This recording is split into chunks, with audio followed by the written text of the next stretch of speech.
Hare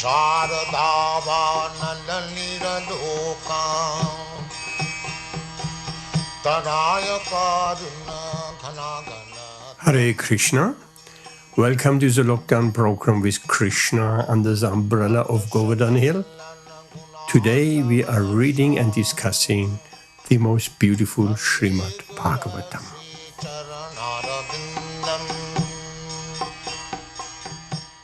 Hare Krishna. We had an apology from Pandava Prabhu and Bhagavati Mataji, who will join us on Saturday, not today. And we had apology from Vaishana Mataji. Earlier on, it's in the chat. So she cannot join us. She is not that well. Praveen Bhai, Hare Krishna, welcome. Are you staying with us or are you on your lunch break? I got 5 minutes break. I got 5 minutes left for my lunch break. Then I got to go back to the job. Okay, thank you very much for just saying Hari Bol to everyone. Hari Bol to all the devotees. Well, at least trying to become devotees. Hare Krishna. We're not quite there. We're all trying. Okay. Ben, can you hear me well? How is it clear and loud enough? Amar is here. Ben, yes? Oh, it's fine, yeah. Yes, thank you. Welcome, Amar. Welcome, Samir. Ben, do you want to lead us a little bit in some Kirtan and see if Rashmi comes by then? That would be great. Okay, see you. Bye. I'm finished now. Okay, have a nice evening. Hare Krishna. Always remember Krishna and chant Hare Krishna. Thank you, Praveen Bhai. Thank you. It is nice you can make it, Amar. I hope you can stay throughout. Ben, I can't promise I can stay for that long. I will try. For however long you can stay. Thank you for coming. Hare Krishna. Hare Krishna. A bit of Kirtan, if that is okay with you, Ben. Your microphone is muted. The microphone What's that? My voice is not very strong today, so you have to excuse me a little bit. Oh, we excuse you all the way back to Godhead. No problem. Thank you so much.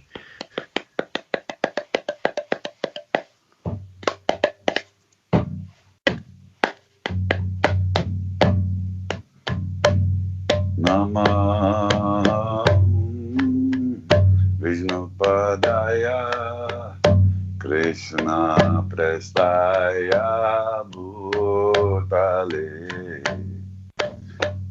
Srimati Bhakti Vedanta Swami Tenamine Namaste Sarasvati Deve Gauravani Pracharine Nirvisesha Sunyavadi Paskacharisa Dharine Shri Krishna Chaitanya Prabhu Nityananda Shri Advaita Gadadhara Srivasari Gaura Bhakta Vrinda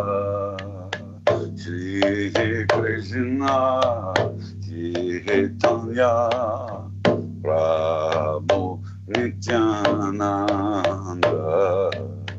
Shri Advaita Gadadhara Srivasari Gaura Bhakta Vrinda Shri Krishna Chaitanya Prabhu Nityananda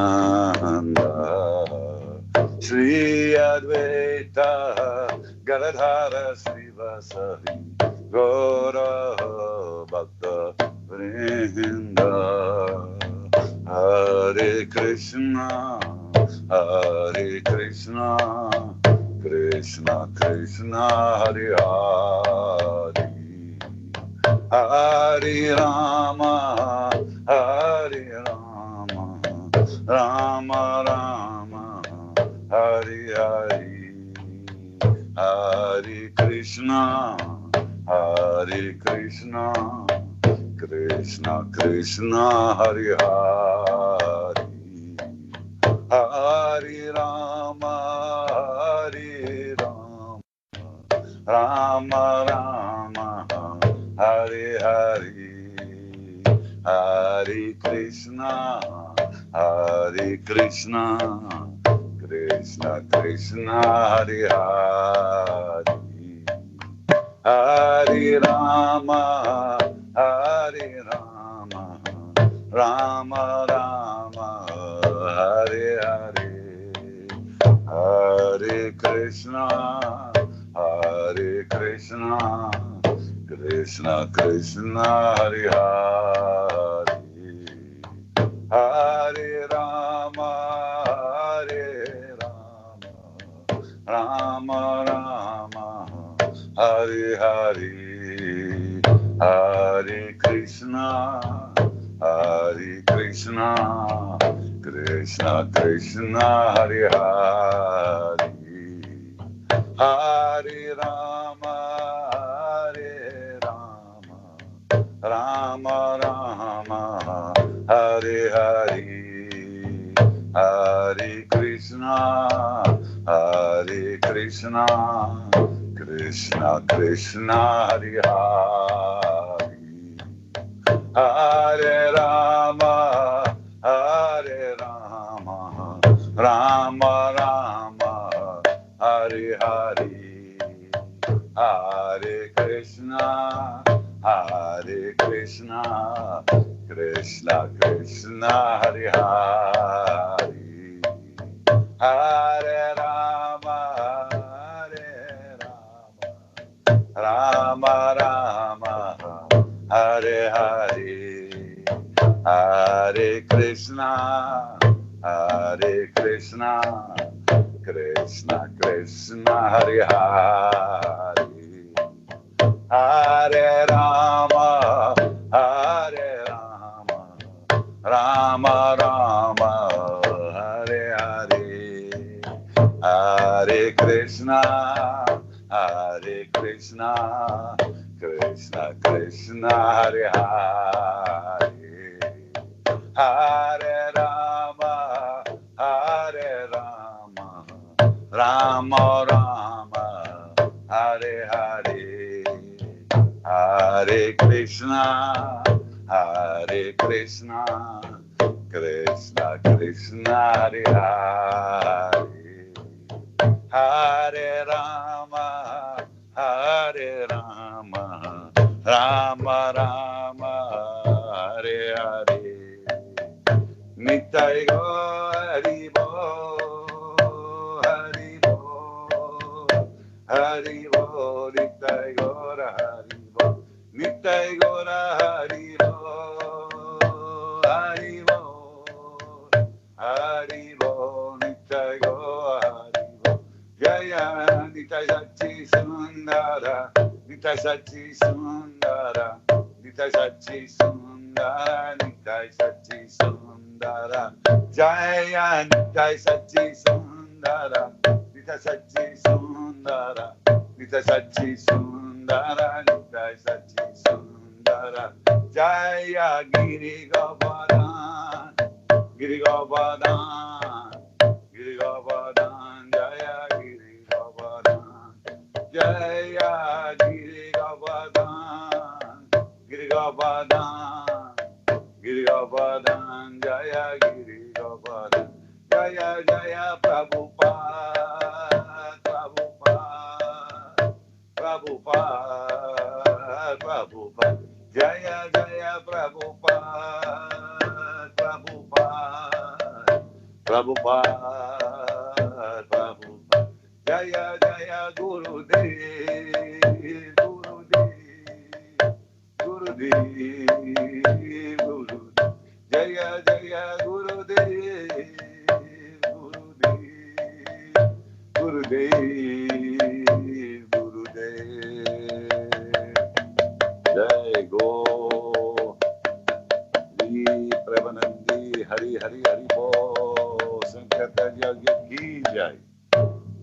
Sankirtan Yagya Ki Jai. Thank you very much. Beautiful bhajan, beautiful kirtan, and beautiful midangam playing.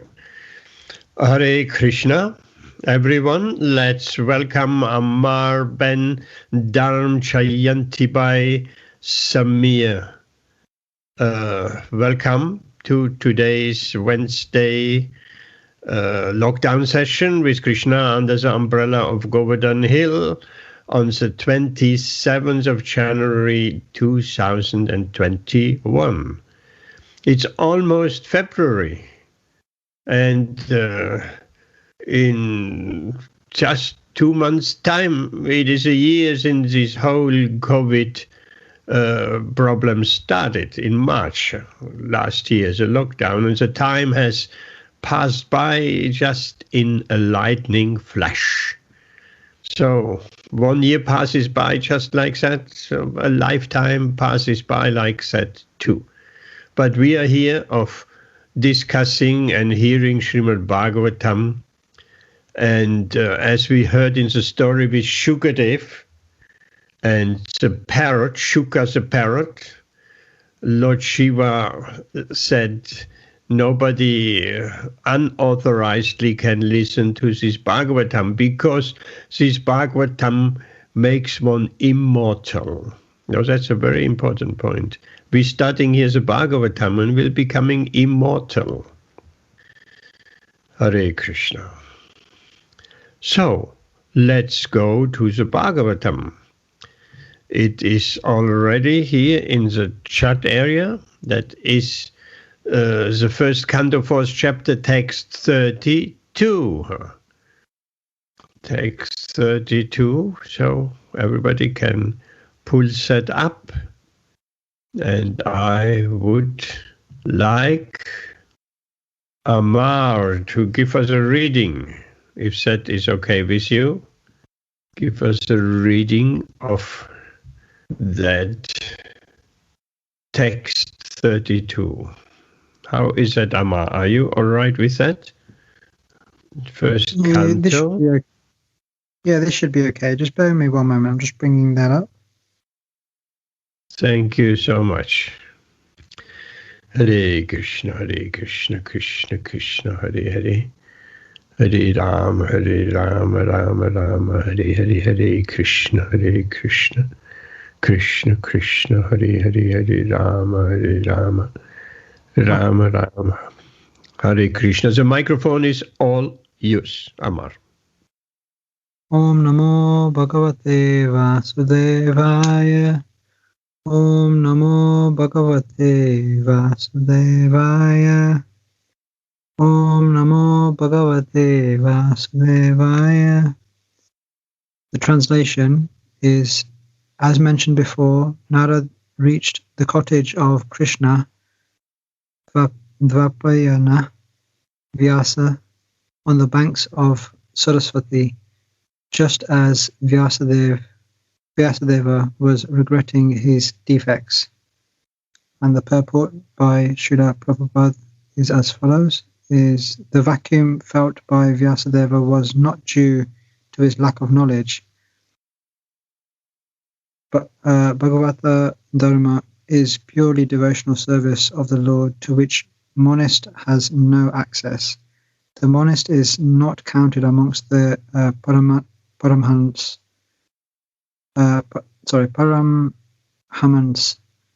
the most perfect of the renounced order of life. Śrīmad-Bhāgavatam is full of narrations of the transcendental activities of the personality of Godhead. Although Vyasadeva was an empowered divinity, he still felt dissatisfaction because in none of his works were the transcendental activities of the Lord properly explained. The inspiration was infused by Sri Krishna directly in the heart of Vasudeva, and thus he felt the vacuum as explained above. It is definitely expressed herewith that without the transcendental loving service of the Lord, everything is void. In the transcendental service of the Lord, everything is tangible, without any separate attempt at fruitive work or empirical philosophical speculation. Thank you very much, Amma. Can you just summarize what Srila Prabhupada has said here in this purport, or what has particularly made any impression on you? Just a few words, a few sentences, a short summary.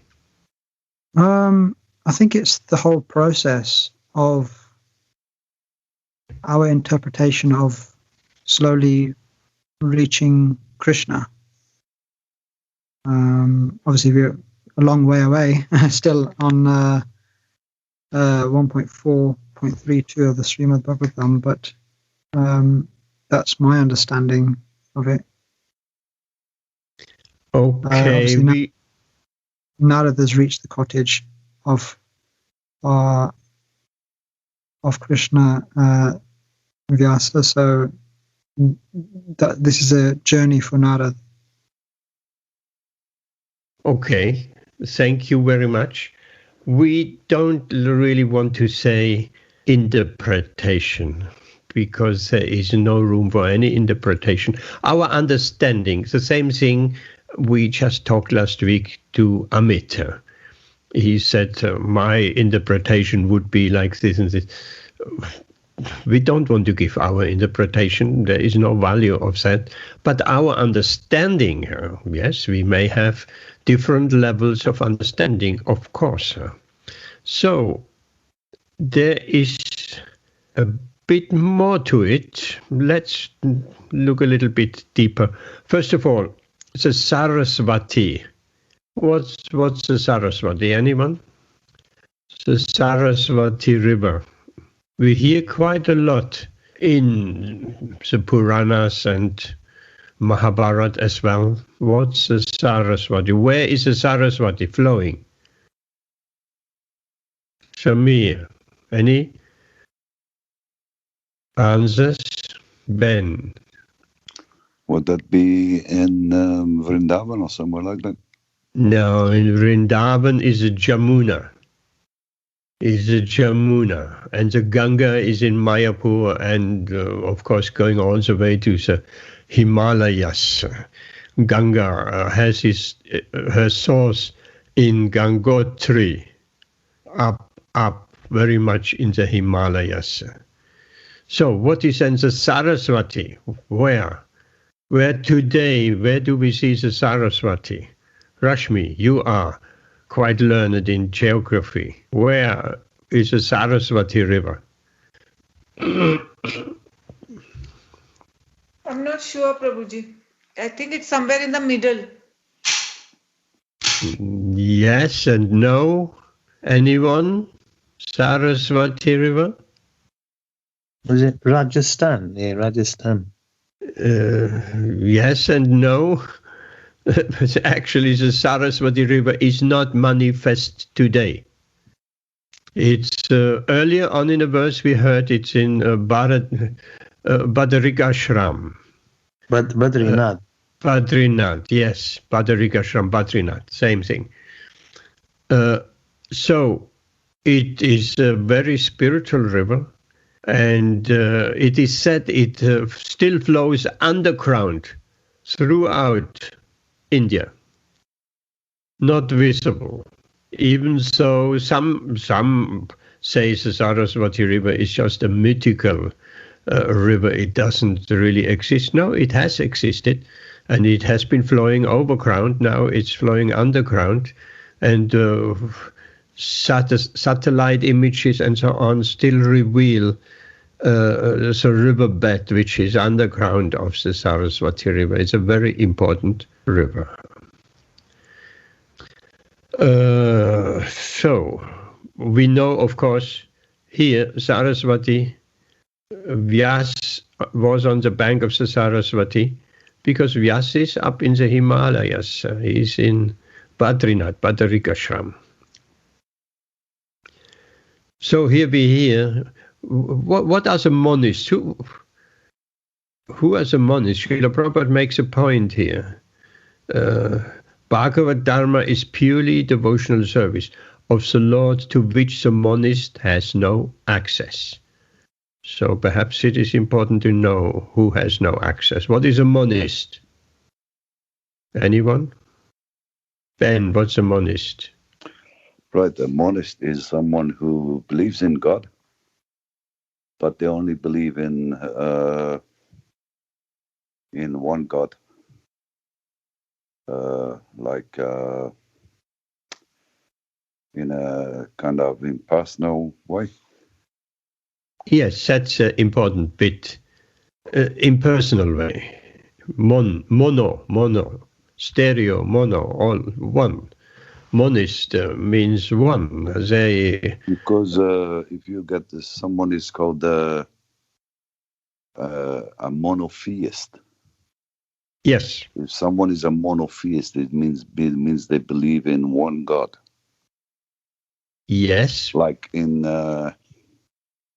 Christianity. In India, there's like a tendency towards polytheism, which means more than one God, many gods. So monotheism is meaning one, singular, whereas poly is meaning many, as in plural. Okay, thank you. But a monotheist and a monist are quite different. It's not interchangeable terms.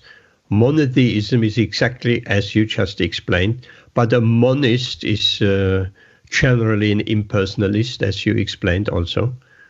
They think it's all one, the one impersonal energy.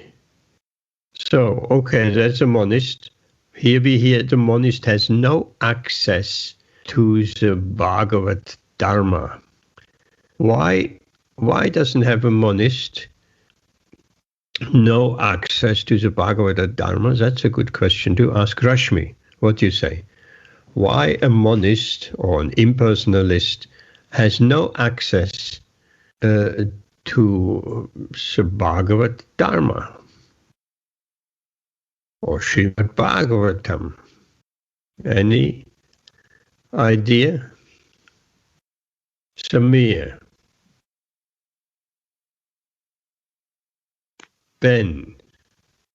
Well, I'll hazard. I'll have a hunch about that one, and I'll say that the reason why a monist doesn't have any access because a monist doesn't believe that God is a person. Oh, that's a good answer. Thank you very much. Why would Krishna give someone access to his pastimes? Bhagavad Dharma means pastimes, like in the Śrīmad-Bhāgavatam.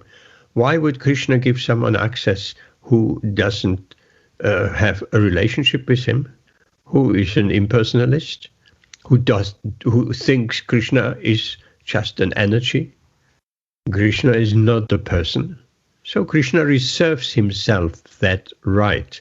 There is a Bhagavad Gita verse, which I don't recall. Perhaps someone else can find that, where Krishna reserves the right to reveal himself. After all, in the Bhagavatam and Bhagavad Dharma, as we speak of, Krishna reveals himself in a very personal way and in a very personal relationship. So monists don't have access to this. And they're not counted amongst the Paramahamsas. Where do we encounter? We asked that question before. Anybody remembers? Where do we encounter this word Paramahamsa? So Mia, I think you might know that. Last time it came up with Vaishana Mataji, not that long ago. Where do we... here's Srila Prabhupada, it's the most perfect of the renounced order of life. The renounced order of life, of course, means sannyas order. And amongst, even in the sannyas orders, there are different stages. Bahutak, Kutichak. And the topmost is Paramahamsa. So where do we encounter that word Paramahamsa? We're saying it at our temple program all the time. Samir, Rashmi, Ben, Amar, Dharm. Sorry, what was the question again? Where do we encounter that word Paramahamsa? Oh, Paramahamsa. Jai Om Vishnu Pad. That's it. Pariraja Kacharya. Yes. Every time we bow down after the Arti, Jai Om Vishnupad Paramahamsa Parivachakacharya Ashatarashata, and so on. So we give credit, we glorify the Paramahamsas. And then, of course, that is associated A.C. Bhaktivedanta Swami Srila Prabhupada Ki Jai, because Srila Prabhupada is such a Paramahamsa. Okay, anything else? Here Srila Prabhupada says, Vyasadeva was dissatisfied because in none of his work were the transcendental activities of the Lord properly explained. Ben? No, I did have something else I wanted to mention. Okay. Because it says that without the transcendental loving service of the Lord, everything is void. So I wanted to ask the question, how is it void? Because I didn't think that voidism or voidness existed. Well, there is something like voidism. Means in that context, it's meaningless. Void, meaningless. There is no meaning. I mean, people think there is meaning to life by engaging in sense gratification, but that's not the goal of life, and they will find out later or latest at the time of death, they find out they have wasted their life. So all has been useless because they have not reached the goal of life. Most people don't even think there is a goal to life, or they think the goal of life is to try to satisfy the senses as much as possible. I was just thinking the other day that Srila Prabhupada says again and again, there is no happiness in this material world. And Rashmi gave a very nice example when she talked about COVID vaccination. Actually, what it is just avoiding the pain. And if we analytically think of happiness based on the material senses, let's just take one example. And we have many times spoken about, let's say, it's particularly appropriate at the moment, it's cold outside, we're trying to put the heating on and make it comfortable. And then if the heating is just on, then after some time it gets too hot, too cold, too hot, too cold. Actually, there is not the ideal temperature where we could actually say, now I'm happy. Generally, it is seen, and that is not only just with a feeling of cold and hot, with all the senses, that the change from one state to the other, that seems to make us comfortable. Not the state itself, the change. If it's too cold and we put up the heating and then we think, oh, that is nice, now I'm happy. Now I'm comfortable. Because we were in the cold and we put up the heating, we're getting into a warm state and we think, now I'm comfortable. But actually we just have tried to avoid the trouble, the dissatisfaction, the pain even of the cold. Because after some time, the temperature again is not right. It's too hot, it's too cold, we turn it down. So really the dissatisfaction of a particular state. We try to compensate that with, if it's too cold, we compensate with turning up the heating. So Rashmi gave that example with the COVID vaccination. We're just trying to avoid the fear, we're trying to avoid the pain, the suffering, and then we think, now I'm happy. I got the vaccination shot, now I'm happy. It's not actually happy, it's just now I have avoided some anxiety. Now I have avoided some pain. That's all what it is. Anyway. So, what else? Void. Ben, that was your question. Without the transcendental loving service of the Lord, everything is void. Well, that's certainly true for a devotee. Certainly. Because without our relationship with Krishna, without transcendental loving service, there is no meaning to life.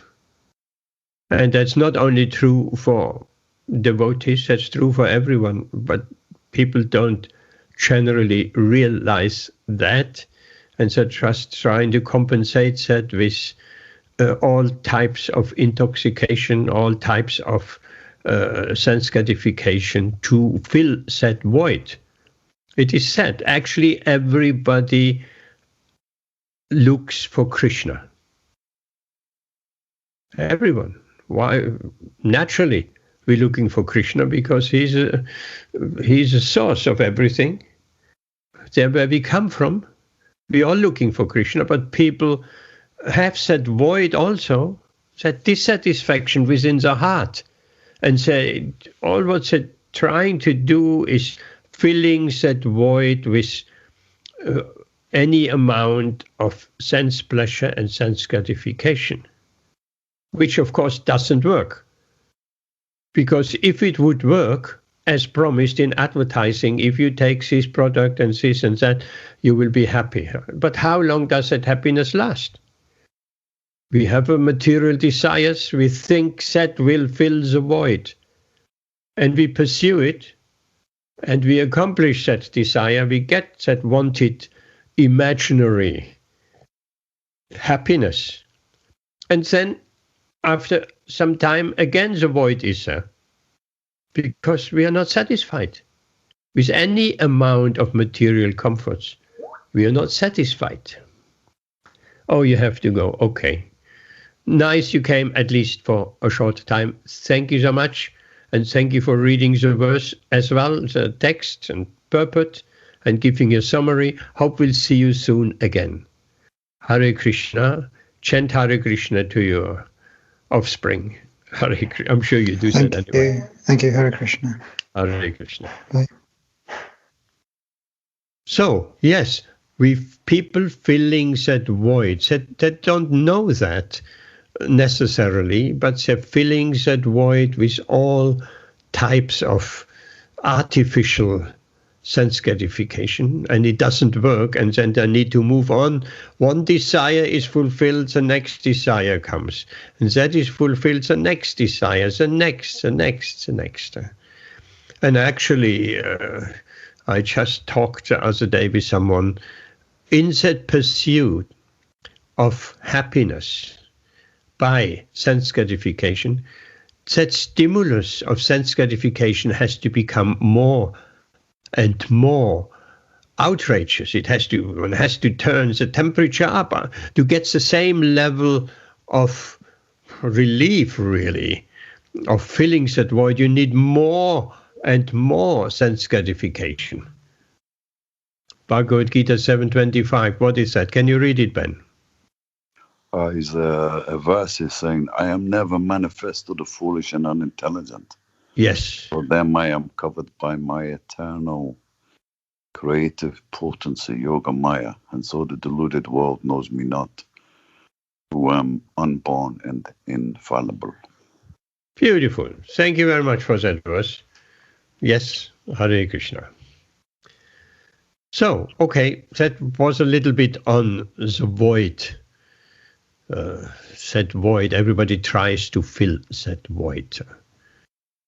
But if such a person is fortunate and that person comes across Krishna consciousness, God consciousness in the widest sense, so wide a sense that in any religion there is somewhere some pure God consciousness. Not only in Krishna consciousness in the widest sense. There is some in Christianity, in Islam, and whichever religion, there is the spiritual truth there.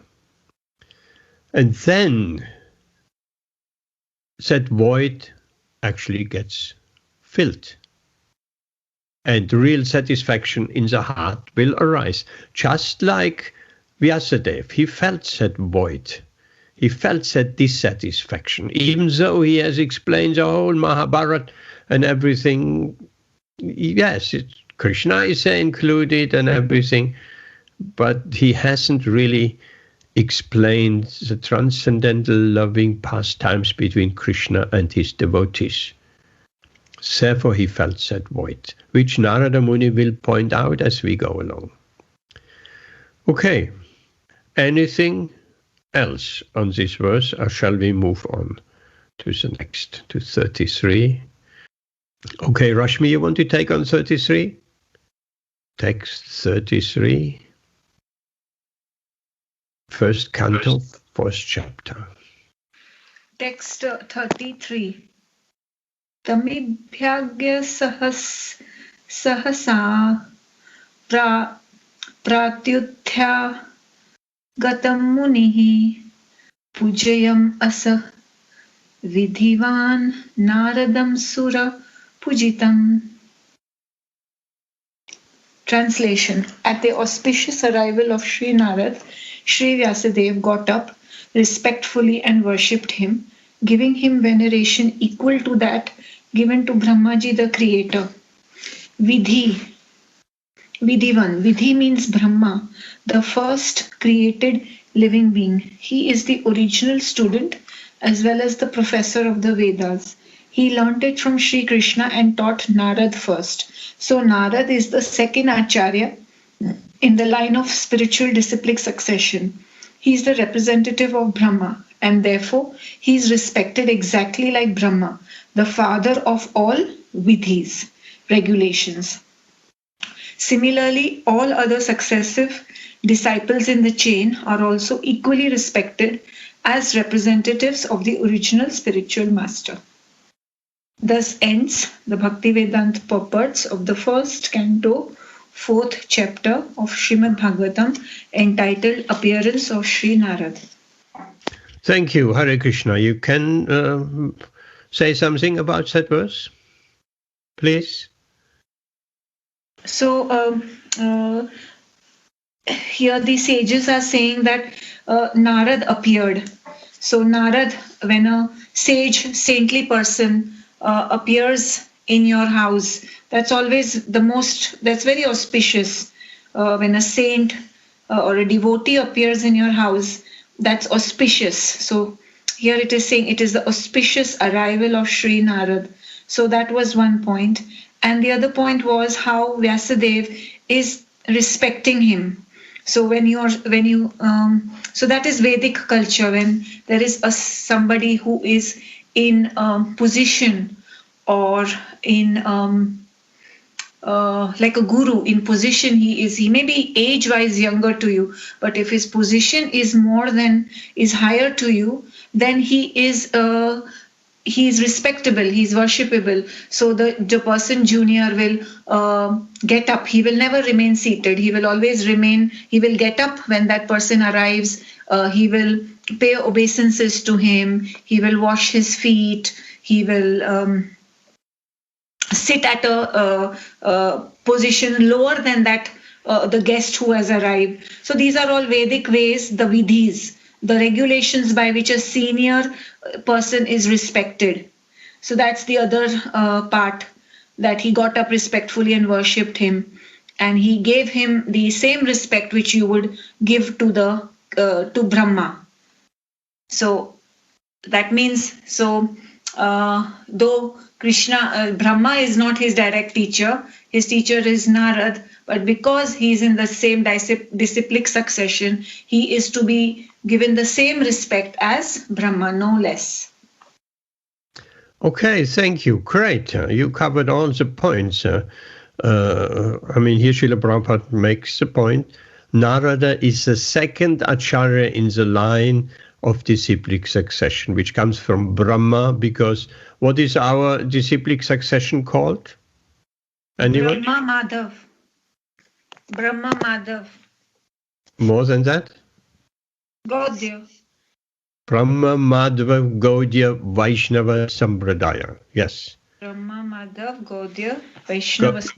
Gaudiya refers to Gaudadesh in Bengal, where Lord Chaitanya refers actually to Lord Chaitanya.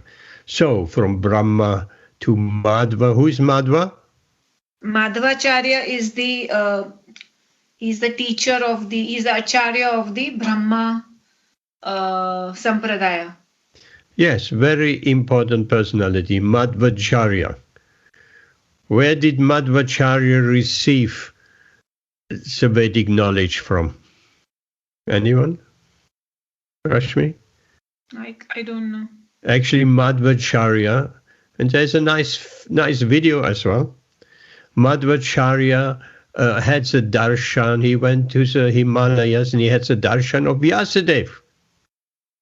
One may ask, how is it possible? Madhvacharya was such more in our time, not that long ago, and Vyasadeva was the end of the Dvapara Yuga.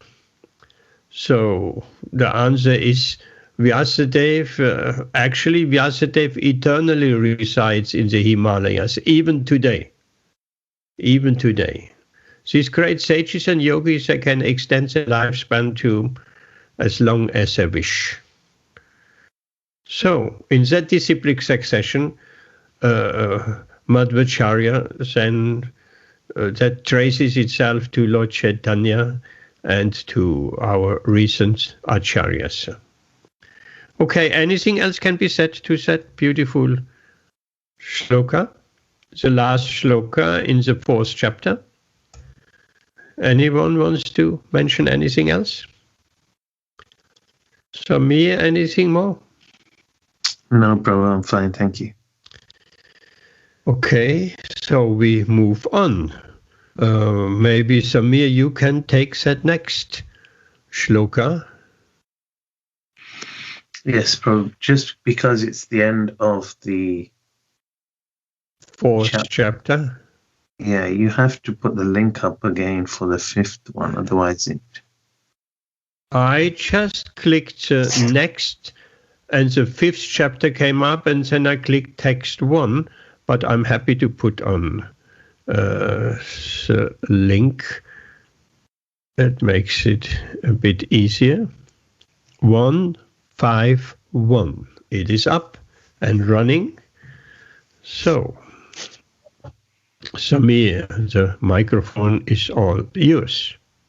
Sutta vacha atatam sukham asina upasinam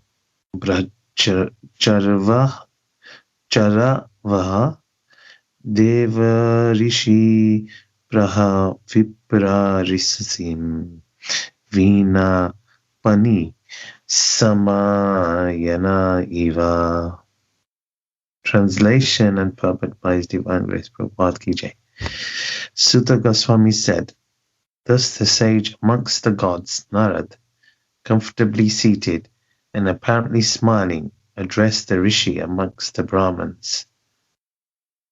Vedavyas. Narad was smiling because he well knew the great sage Vedavyas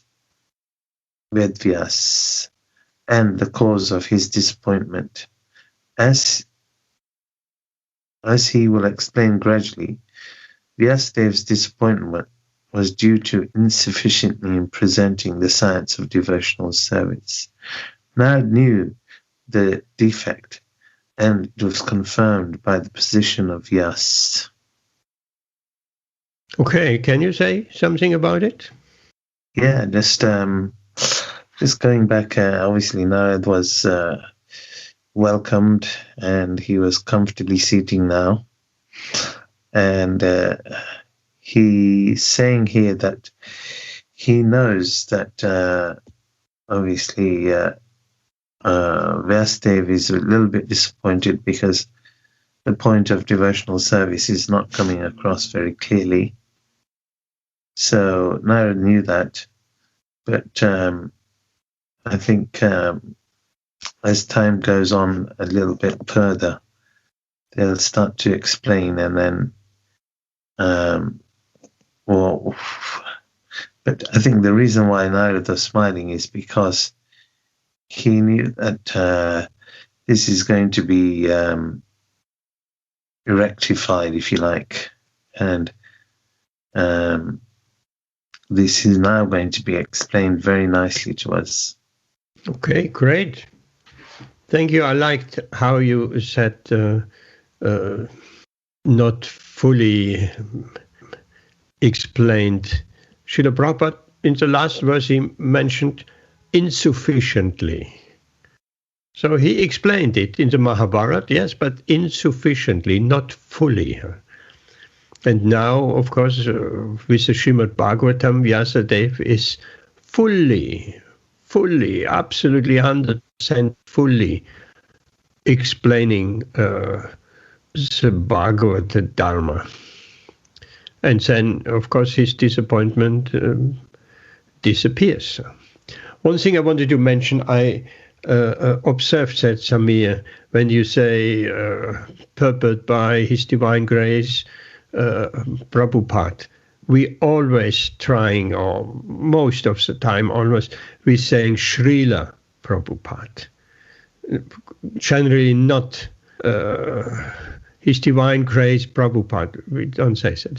His Divine Grace Srila Prabhupada. Srila is an honorific title, of course, so you will always hear Srila Prabhupada. Even though sometimes it may happen, Prabhupada said like that, but better, Srila Prabhupada. It's a bit more, Prabhupada, it's quite familiar, really.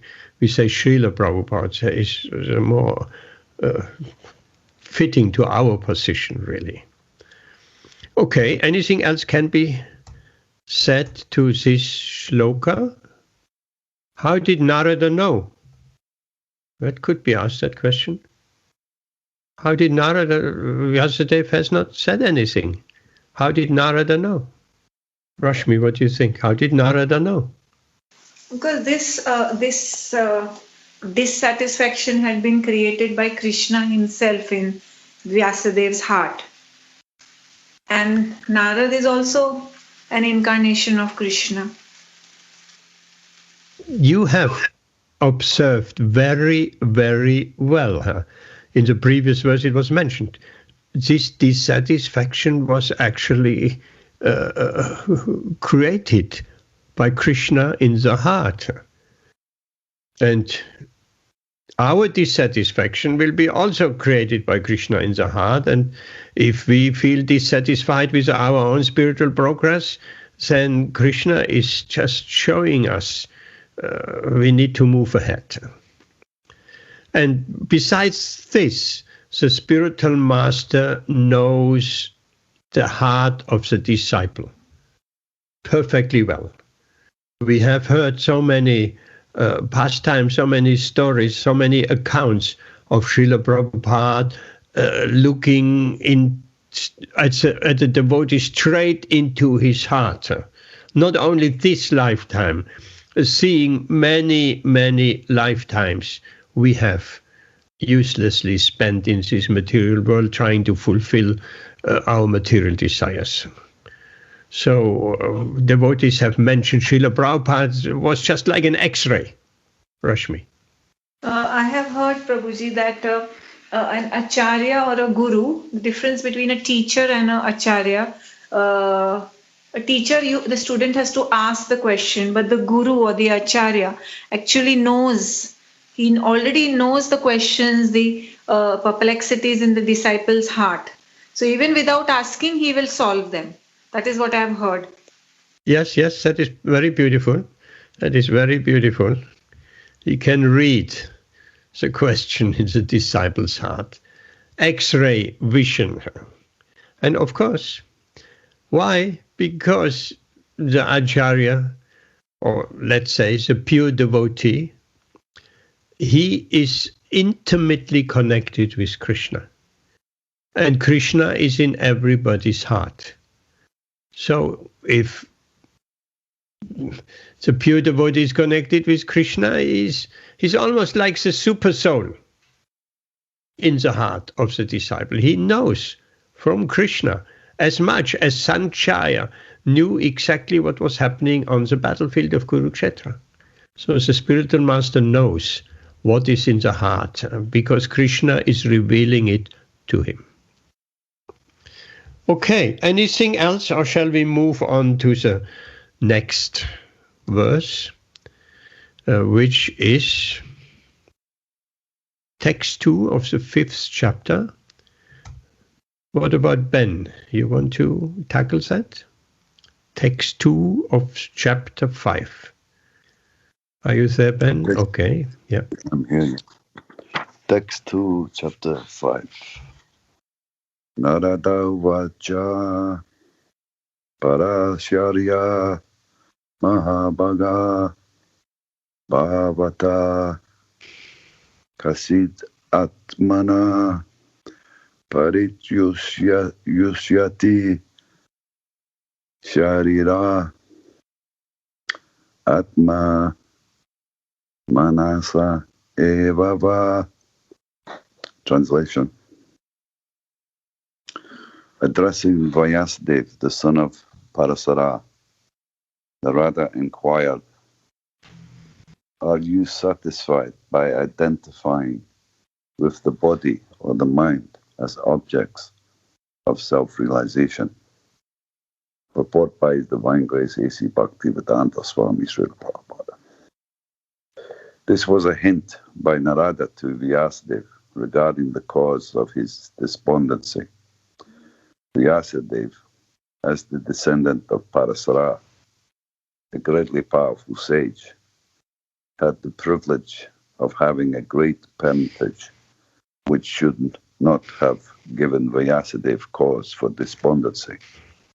Being a great son of a great father, he should not have identified the self with the body or the mind. Ordinary men with a poor fund of knowledge can identify the body as self or the mind as self. But Vyasadeva should not have done so. One cannot be cheerful by nature unless one is factually seated in self-realization, which is transcendental to the material body and mind. Hare Krishna. Can you say a few words? Well, here, Narada is,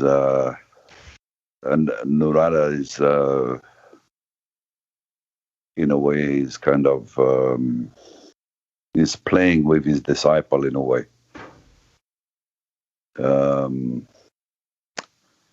Because he's asking him if he's satisfied by identifying with the body and the mind as objects of self-realization. That sounds, when I read that, that sounds almost like an ironic chastisement. So he's highlighting his inadequacy in a sense that, he's missed the main point, the most important thing. So this was a hint by Narada to Vyasadeva as to the reason why he was feeling despondent. And he also highlighted his parentage, that someone of such a family lineage, heritage as Vyasadeva should. So again, he's rubbing a bit more salt into the wound, if you like, But he's almost like chastising him as being a bit foolish, and why he, based on his parentage, coming from such esteemed parents, that he shouldn't really have made such a blunder, in a sense. Yes. And this was the reason why he was feeling this lack of satisfaction in his heart, because he was the great son of a great father. Therefore, he shouldn't have identified the self with the body and the mind, because that's not expected from someone who's a Paramahamsa, great soul, to identify with the body and the mind. But although common people, that's normal for them, but for someone in Srila Vyasadev's position, that was a big mistake, in a sense. So he was like telling him, unless he focused on the spiritual nature of the living entity and the devotional service of the Lord, he would be dissatisfied. Yes, very nice. When I read that, I thought, Narada, isn't he a bit too strong on his disciple? But I mean, that's the duty of the spiritual master. I mean, it's not that Vyasadeva was completely in Maya, so to speak, but he just didn't fully describe the transcendental glories of the Lord, purely devotional service, without all the other things around. And I mean, just imagine me coming here and I said, "Oh, Ben, how are you today? Why are you not satisfied by attending the body with the mind and object of self-realization?" Yes, it's a strong statement. And as you pointed out, being a son of a great father, what, in a similar way, Krishna chastised Arjuna. Do we remember, anyone, how Krishna chastised Arjuna? It's the first thing after Arjuna surrendered as a disciple. He chastised him because he was identifying the body as the self. He called him a fool. Yes, same thing. Same thing. You're speaking wise words, sir. What's that verse? You're speaking wise words. Rashmi, you have covered that in your group. I had a question, but I'll ask after. Okay, let's just find out what Bhagavad Gita. You speaking wise words? You're a fool. What verse is that? Try and search for it. Just bear with me. Okay, you look for that. Rashmi, what do you want to say? I have a question. In what way is, Ben was explaining that Vyasadeva is identifying with his mind and his body. So, in what way has he identified with his mind and body? I didn't actually quite get that. Well, he was just not enough explaining the transcendental science and relationship of the Bhagavatam. He was just, he has described the Mahabharata and everything, but he was not fully describing Vyasadeva. he wrote the Vedic literatures and so many things, but he was not fully describing the glories of the devotional service. And Narada calls that, therefore I said strong words. The offense was not that great, really, of Vyasadeva. He was just not going far enough. He was neglecting of describing the transcendental loving service. Ben. Oh, I had a question, yes. My question was, I found this a bit strange because Srila Vyasadeva is a literary incarnation of Krishna. I had the same thought. Thank you. So I was wondering, how can the Lord? I mean, the only reason I could, or the only understanding, or I could come up based on what I thought about this was that that obviously Srila Vyasadeva is just playing a part, a role. So this has to act. This whole kind of scenario has to act itself out.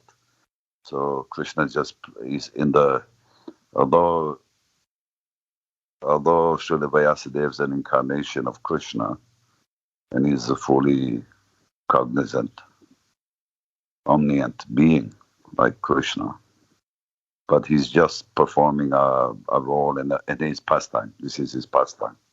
And this is nice. This is just this is a ras in that pastime. Nice, I like that. Samir, what do you want to say? Yes, I was going to say something similar before, actually, because we're talking about Vyasadeva, but it's covered now. But the verse is, the Blessed Lord said, while speaking learned words, you are mourning for what is not worthy of grief. That's the verse. Those who are wise lament neither for the living nor the dead. Well, maybe not that verse, there's another verse as well. Yes, very nice. Very, very nice. Thank you, Samir. Yes, I like that, Ben, what you said. He's playing a role, just like, and I mean, we drew this comparison with Krishna and Arjuna, just like Krishna and Arjuna. Arjuna also played the role of materially attached to not killing his relatives, to want to enjoy the kingdom with his relatives, and so on. Of course, Arjuna is an eternal companion of the Lord. So, same thing. He's playing a role for our benefit. So, I like that explanation. Vyasadeva plays a role as well.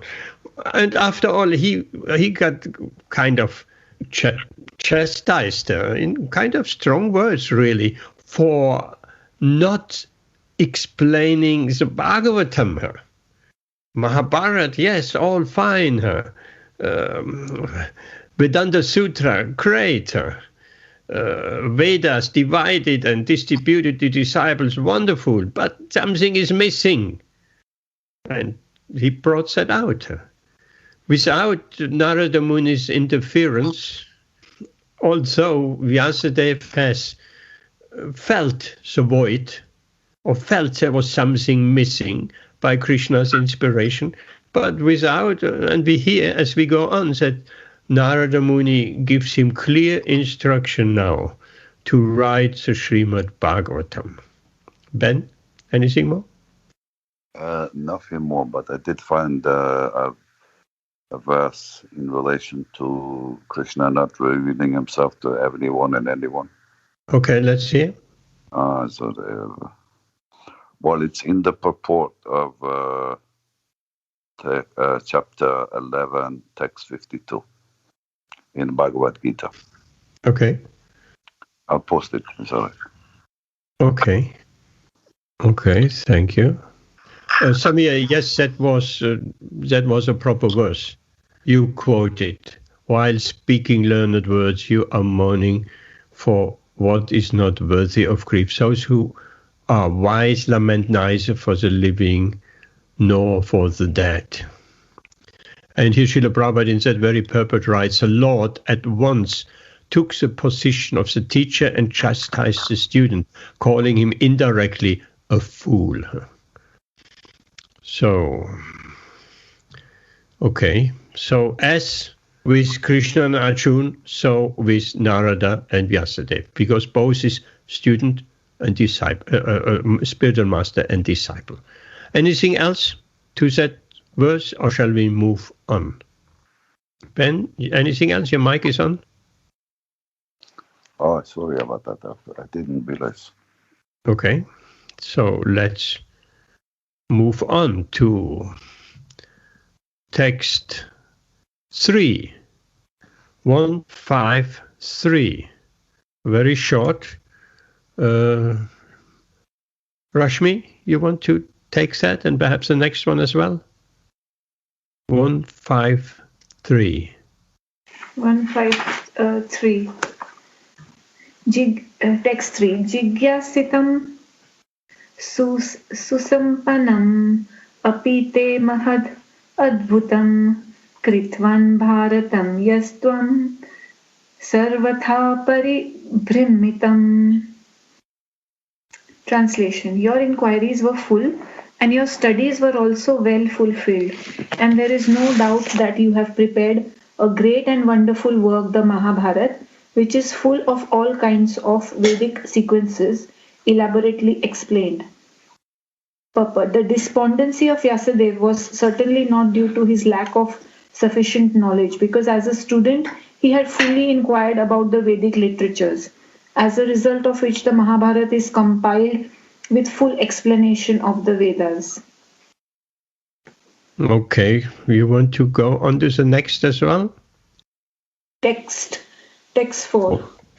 Jigyasitam adhitam cha brahma yattat sanatanam tathapi sochiti atman tathapi sochastamanam. It goes together again. A y at the end and the a, it's just tathapi sochasyatmanam. Sochasyatmanam. Yeah. Brahma tathapi sochasyatmanam akritartha eva prabho. Translation. You have fully delineated the subject of impersonal Brahman as well as the knowledge derived therefrom. Why should you be despondent in spite of all this, thinking that you are undone, my dear Prabhu? Purport.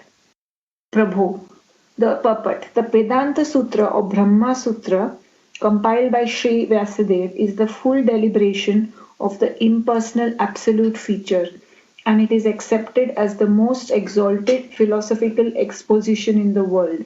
It covers the subject of eternity and the methods are scholarly.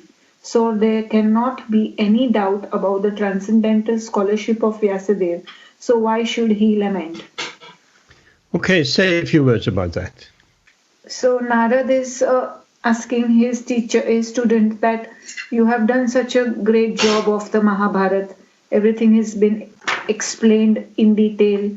And also you have explained this knowledge of Brahma Sutra and Vedanta Sutra was also written by Vyasadeva. So according to this verse, in that he is describing the impersonal feature. So when he has so much knowledge, spiritual knowledge, he's not just an ordinary soul to have so much spiritual knowledge. So why is he still lamenting then? Yeah. Yes, okay. What is a main, not defect, what, if we want to use that word, Defect. What is a defect of having explained the Mahabharata, Brahma Sutra, and all that? What's missing? That's better word, not defect, but what's missing? And the word eternity comes up, subject of eternity. So what's missing? So me. I think the missing part is that they want to explain the devotion of it. So our actual eternal constitutional position with the Lord, rather than just what has been talked about so far. So, as we said last time, that we were talking about devotional service, and I think that's what they're thinking here, is that people are not, maybe in this age, people will not understand. So they need to elaborate on that side. Yes, we spoke last time, or in a previous verse, the missing clue. Remember that? The missing clue. And we said the clue is devotional service. So that is the absolute cream of the cream. So, yes, explaining the impersonal feature of the Lord, and which tallies with the eternity feature we know very well, Sat Chit Ananda Vigraha. Sat Chit Ananda. Sat. That is the eternity feature of the Lord. That's the impersonal feature of the Lord. And Vyasadeva has very nicely explained that impersonal feature of the Lord in his Brahma Sutra or Vedanta Sutra. It's all about the impersonal feature of the Lord. But he has missed the personal feature of the Lord. And that he gets instructed now, and then he writes Śrīmad-Bhāgavatam, which is Śrīmad-Bhāgavatam is an incarnation of the personal feature of the Lord, fully, only, and nothing else. So this conversation between Narada and Vyas, even though that appears to be some pointed comments, this brings out the Śrīmad-Bhāgavatam. And we'll be eternally grateful for this Śrīmad-Bhāgavatam. In fact, without the Śrīmad-Bhāgavatam, spiritual life is not complete. Can we just imagine we only hover on the eternity platform, on the impersonal feature of the Lord? Anybody who studies impersonal feature of the Lord, of course, it's a great relief to understand actually we are eternal, and to hear about there is some kind of happiness, or at least relief. But that's not enough. There's no comparison with the personal feature of the Lord. Ben? Well, it's like, in a sense, you can't be... no one can be truly happy if they don't satisfy the Lord. Good point. If philosophy that doesn't glorify the Lord, it may be wonderful philosophy, and it may be interesting and fascinating and intellectual and appealing to the mind and intellect, but if it doesn't glorify the Lord, and it doesn't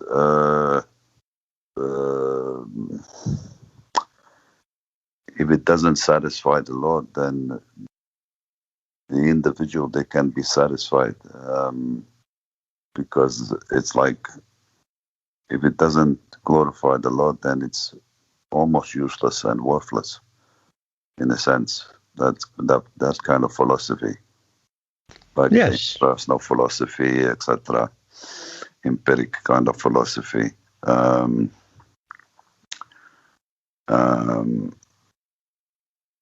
If it doesn't satisfy Krishna, how can there be? If Krishna is not pleased with it, then how can the compiler or the author be pleased? But when Krishna is satisfied and pleased, Everyone is satisfied.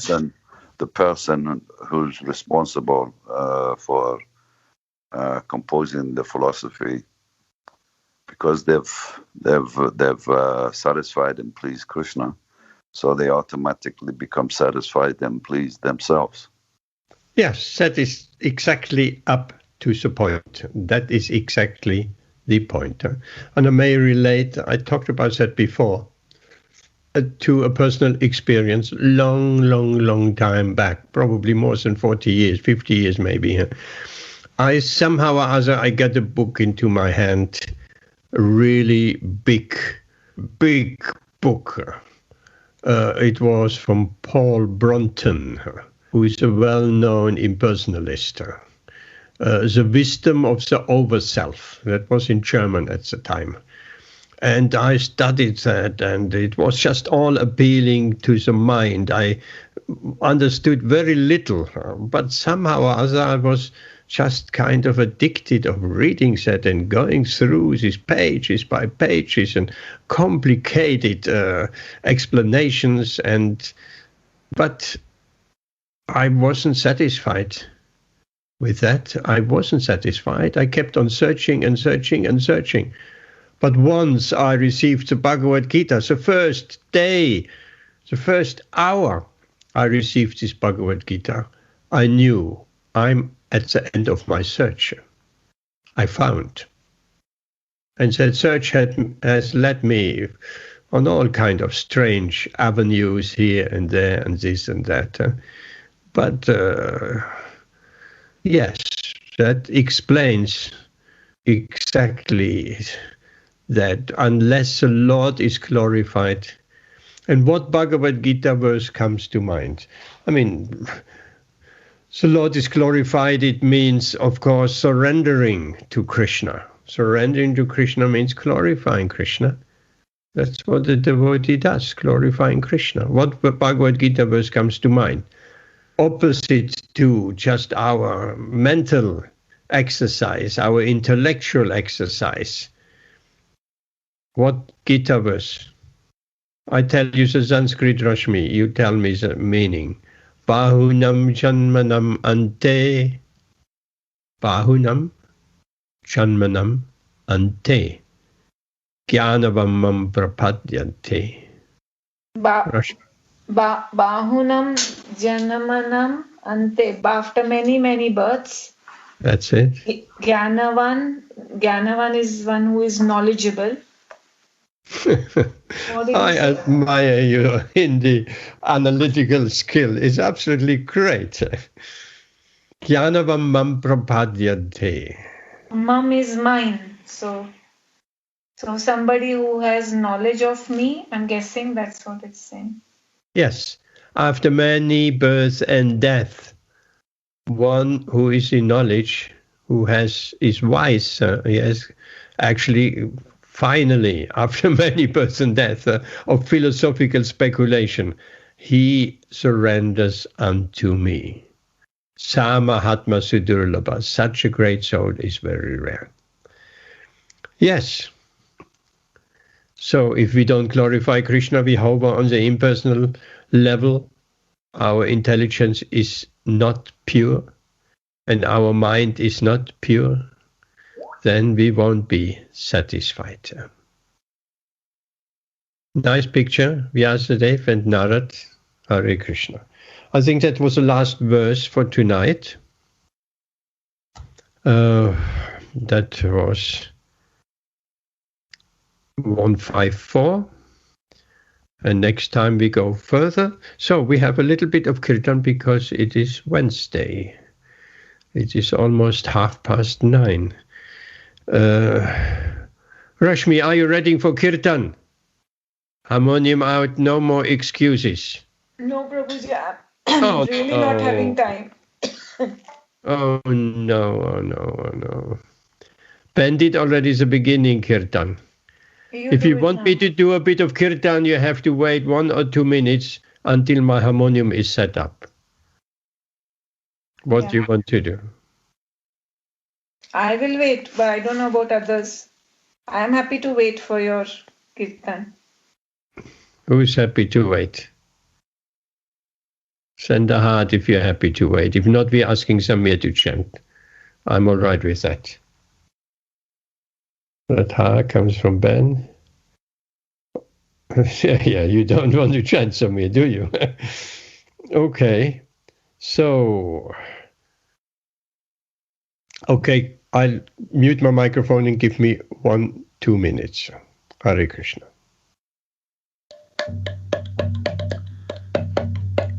Namaste Nrisimhaya Praladayani Hiranyakasipo Raksha Silatankanakalayi Ito Nrisimha Parato Nrisimha Yato Yamitato Nrisimha Paye Nrisimha Ritaye Nrisimha Singhamadim Zaranam Prapati Tabakara Kamala Varenakam Aduta Sringam Dalita Hiranyakasipo Tano Bengam Kesavadrita Narahari Rupa Jagadisha Hare Jaya Jagadisha Hare Jaya Jagadisha Hare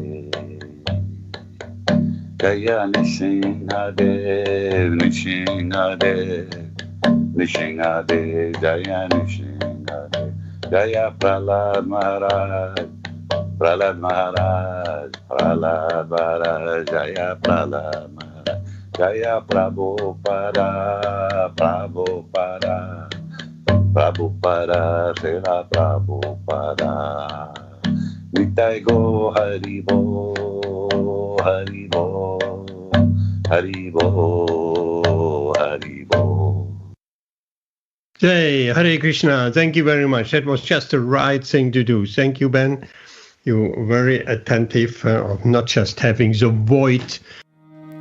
Nama Om Vishnu Padaya Krishna Prasthaya Putale Śrīmad-Bhāgavatam Vedanta Swami Namine Nama Om Vishnu Padaya Krishna Prasthaya Putale Śrīmad-Bhāgavatam Vedanta Swami Namine Namaste Saraswati Deve Gauravani Pracharine Vivishesha Sundravani Paschathyadi Chatarine Namaste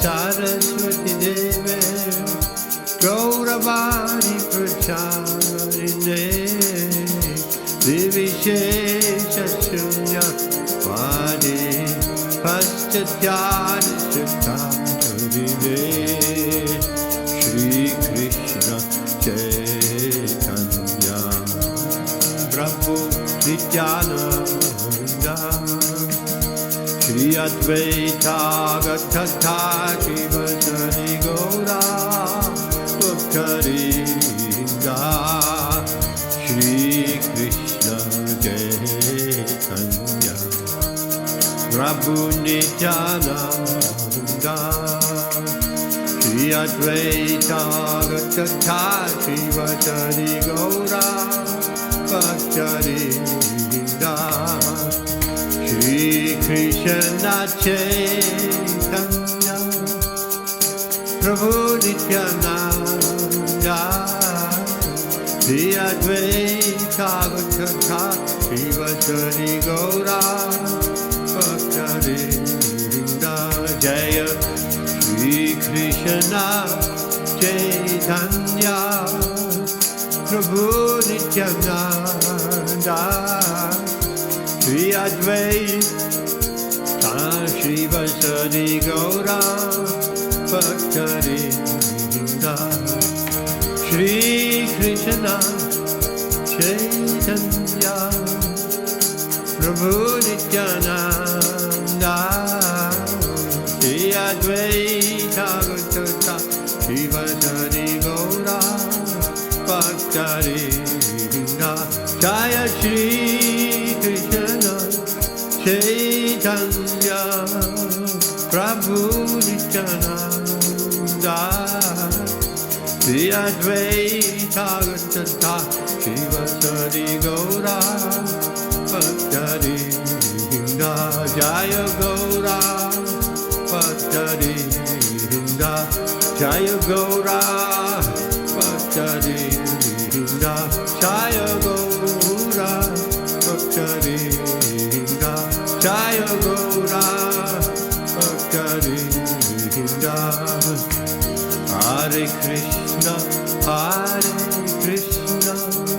Krishna Krishna Hare Hare Hare Rama Rama Rama Hare Hare Hare Krishna Krishna Krishna Hare Hare Hare Rama Rama Rama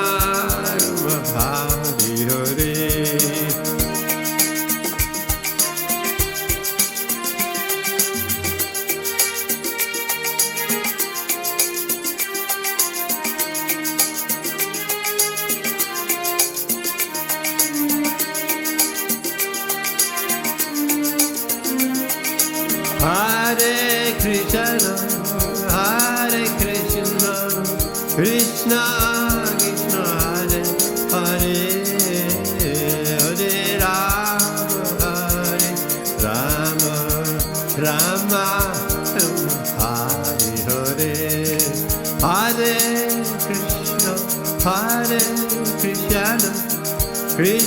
Krishna Krishna Hare Hare Hare Rama Rama Hare Hare Hare Krishna Krishna Krishna Hare Hare Hare Rama Rama Rama Hare Hare Hare Krishna Krishna Krishna Hare Hare Hare Rama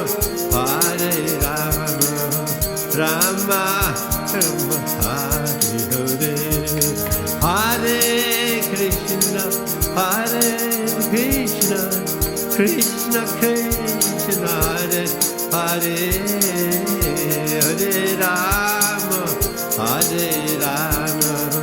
Rama Rama Hare Hare Hare Krishna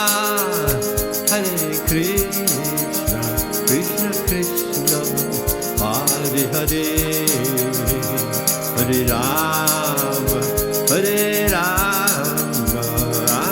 Rama Hare Hare Hare Krishna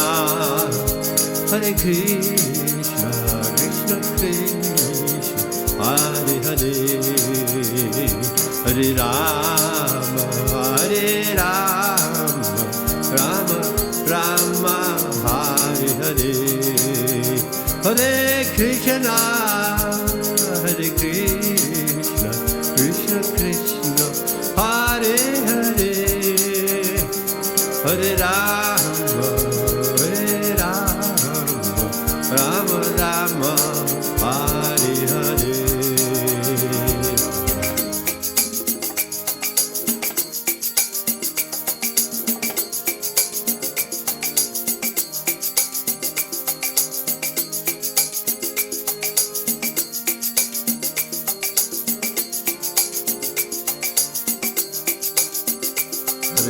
Krishna Hare Krishna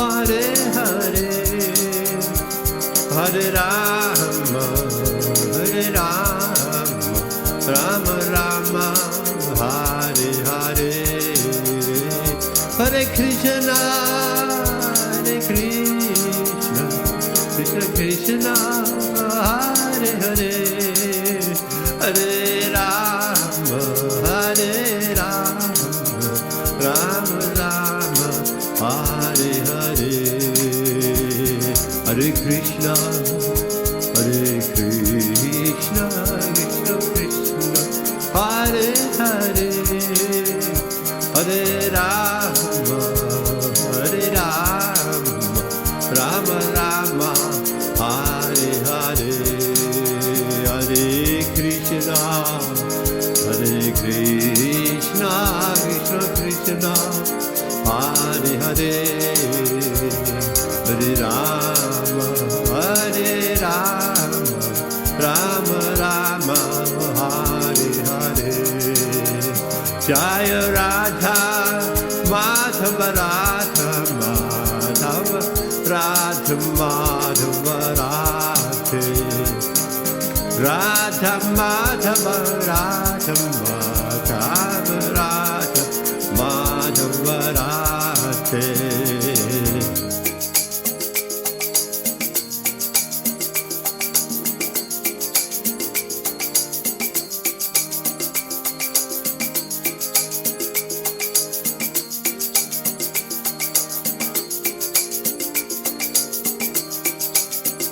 Jaya Radha Gokulananda Radha Gokulananda Radha Gokulananda Radha, Jaya Radha Gokulananda Radha Gokulananda Radha Gokulananda Radha, Jaya Radha Landanishwara Radha Landanishwara Radha Landanishwara Radha, Radha Landanishwara Radha Landanishwara Radha Landanishwara Radhe, Jaya Radhe, Jaya Radhe, Jaya Radhe, Jaya Jaya Shri Radhe, Jaya Radhe, Jaya Radhe, Radhe, Jaya Shri Radhe. Radha Madan Mohan, Radha Madan Mohan, Radha Madan Mohan, Radhe, Radha Madan Mohan, Radha Madan Mohan, Radha Madan Mohan, Radhe, Jaya Radhe, Jaya Radhe, Jaya Radhe, Jaya Jaya Shri Radhe, oh Radhe, Jaya Radhe, Jaya Radhe, Jaya Jaya Shri Radhe. Radha Gopina Radha Gopina Radha Gopina Radha, Radha Gopina Radha Gopina Radha Gopina Radha, Jaya Radha Govinda Radha Govinda Radha Govinda Shirate, Jaya Radha Govinda Radha Govinda Radha Govinda Shirate, Jaya Radhe, Jaya Radhe, Jaya Radhe, Jaya Shri Radhe, Radhe, Jaya Jaya Radhe, Radhe, Jaya Jaya Shri Radhe, Radha Damodara, Radha Damodara, Radha Damodara Radhe, Jaya Radha Damodara, Radha Damodara, Radha Damodara Radhe, Jaya Radha Shyam Sundar, Radha Shyam Sundar, Radha Shyam Sundar Radhe, Radha Shyam Sundar, Radha Shyam Sundar, Radha Shyam Sundar Radhe,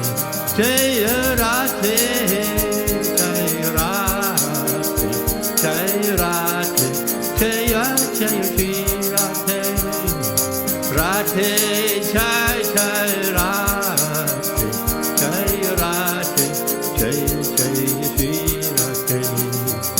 Krishna Balaram, Jai Krishna Balaram, Krishna Balaram, Jai Krishna Balaram, Jai Giri Govardhan, Jai Giri Govardhan, Giri Govardhan, Jai Giri Govardhan.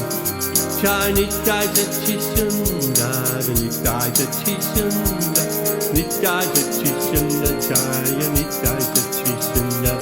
Prabhupada, Prabhupada, Prabhupada, Jaya Prabhupada, Srila Prabhupada, Prabhupada, Prabhupada, Jaya Prabhupada. Jai Gurudev, Gurudev, Gurudev, Jaya Gurudev, Gurudev, Gurudev, Gurudev, Jai Gurudev. Vanchakalpatarubhyascha Kripa Sindhubhya eva cha Patitanam Pavanebhyo Vaishnavebhyo Namo Namaha. Vanchakalpatarubhyascha Kripa Sindhubhya eva cha Patitanam Pavanebhyo Vaishnavebhyo Namo Namaha. Ananda Koti Vaishnava Vrinda Ki Jai, Namacharya Srila Haridas Thakur Ki Jai, Prema Se Goho Shri Krishna Chaitanya Prabhu Nityananda Shri Advaita Gadadhar Shri Vasati Gaura Bhaktarinda Ki Jai. Let us offer our most respectful obeisances to all the Vaishnava devotees of the Lord. They are just like desire trees, and they can fulfill the desires of everyone, and they're full of compassion to the fallen and conditioned souls. Hare Krishna.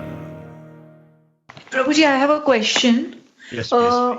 Do you know how I can read this book? I don't know whether it's an ISKCON book, but I'm guessing it is because the Mataji had it. It's a book called Samskars. And apparently it talks about all the... Yes, I know. Prema. I have that book. Oh, you have it. Wonderful. Yes, somewhere. It's all very technically researched, all the different samskaras. Prema something, a French devotee.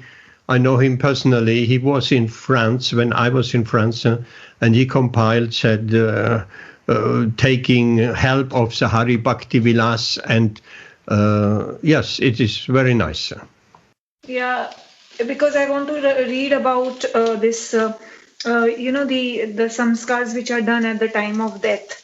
So, and the importance and this Pitri Lok and everything. She read something little bit today, but she did not touch too much into it. She says, she just told us that you all should, if you all are interested, you all have to read it and research it yourselves. Oh, it is available is it available? Will it be there on Veda Bezos? But I will come and I have to collect. No, you can have a search on Google. Samskaras. Samskaras. The book is called Samskaras, right? Yes. I think that's the title. There's nothing else. Prema Vilas, something with Prema. That's his name, the person who has written the book. Yes. Prema Vilas. No, I'm not sure. Prema something. Maybe Prema Vilas, maybe. Don't know.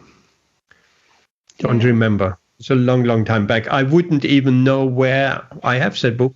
But where that is, I don't know where that is. I haven't seen it or looked at it for a very long time. Mm-hmm. Okay, Prabhuji. Yeah. I'll try and find it on internet. If not, I will pester you to look for it. Yes, come back to me and we'll have a search for it. So you got a double dose again today of Siti Lalsa Mataji, or you call her Bombay Mataji. Siti Lalsa is such a nice name. Don't call her Bombay Mataji. You better call her Mumbai Mataji. No. Siti Lalsa Mataji. She's now started Chaitanya Charitamrita on Friday. Okay. But she has allowed me to join, but we are not allowed to ask questions because she says this is a postgraduate study. So if you ask, then she gets very angry. So I just listen. Bhagavatam is a postgraduate study, and Chaitanya Charitamrita is a postgraduate study. It's even more advanced, but why not questions? Well, maybe she wants to. I don't have the book, so I just listen. Maybe she wants to that people asking, devotees are asking intelligent questions, and not questions which are on the level of ABC. Bhagavad like Gita. I asked her why Chaitanya, we are doing introduction and forward at the moment. So I asked her why the other sampradayas don't accept Chaitanya Mahaprabhu as Lord Krishna himself. She got very angry at that question. Say that again. My question is, okay, you answer it if please. My question is why other sampradayas do not accept Sri Chaitanya Mahaprabhu as Krishna himself. Yeah, that's a good question, because they're missing the point. So why they are not I researched it and I couldn't find the answer. Yes, anyone has an answer here on this wonderful forum? Because that's just very, very unfortunate. Like, okay, take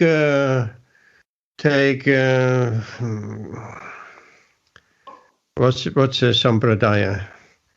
Vishnu Sampradaya. Vishnu Swami. Vishnu Swami. No. It's Rudra Sampradaya. Shri Sampradaya. No, what is Samir? Help me out. What's the acharya of the Haveli? Vallabhacharya, that's it.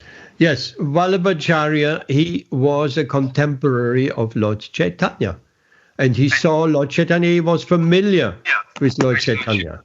So he never appreciated him as the supreme personality of Godhead.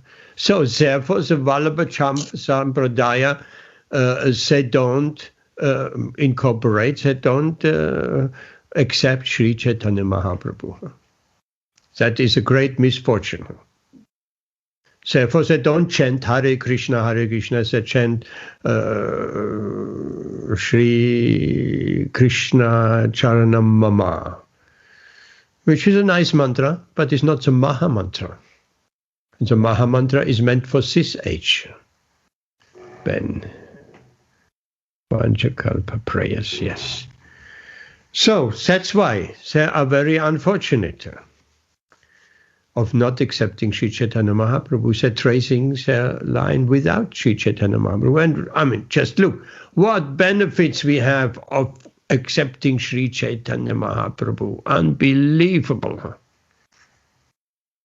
So, that is one example of Vallabhacharya, why you can imagine, one can see Lord Chaitanya in a material way, or even one can see Krishna in a material way. If so, there are plenty of scholars that see Krishna as an important man, as a great personality, but not as a supreme personality of Godhead. How many people understood Krishna as a supreme personality of Godhead? How many? 5,000 years ago. How many could truly? Just a handful. Just a handful. Basically just the 5 Pandavas. There's so many other people there. In Mathura and there and there and there. Nobody really understood who Krishna was in truth. So there are also few people 500 years ago appreciated Lord Chaitanya as a great scholar, as Nimai Pandit, as this, as that. But how many? That's the reason why he took sannyas, that the people will have some respect and listen to him. So not that many people who could understand Lord Chaitanya as the Supreme Personality of Godhead. Samir. I think Mahaprabhuji, Chaitanya Mahaprabhuji also didn't want to reveal himself as Krishna, as the Lord, because he came to set example of how a devotee should behave, a pure devotee should be behaving. So that's a very good point. That's a very good point. If the Lord comes as a devotee, right? The Lord came. The Lord himself came as a devotee to teach us how to. Krishna says the last and the most important instruction in Bhagavad Gita, Sarva Dhamma Parityajya Mamikam, and so on. Surrender unto me. But Krishna didn't explain in Bhagavad Gita how to surrender unto him. So then Krishna came as Lord Chaitanya and he explained how to surrender unto him. Hare Krishna, Krishna Krishna, and offer devotional service. So, if the master comes as a student, how many people will understand? They think, oh, he's a student, he's a devotee. He's a devotee. Yeah, very good point, Samir. He comes in a disguise. He's a devotee. But if it's just like the school teacher. The school teacher is teaching the child how to write A, B, C. He takes the hand of the child with a pencil and he forms the letters A, B, C to teach the child.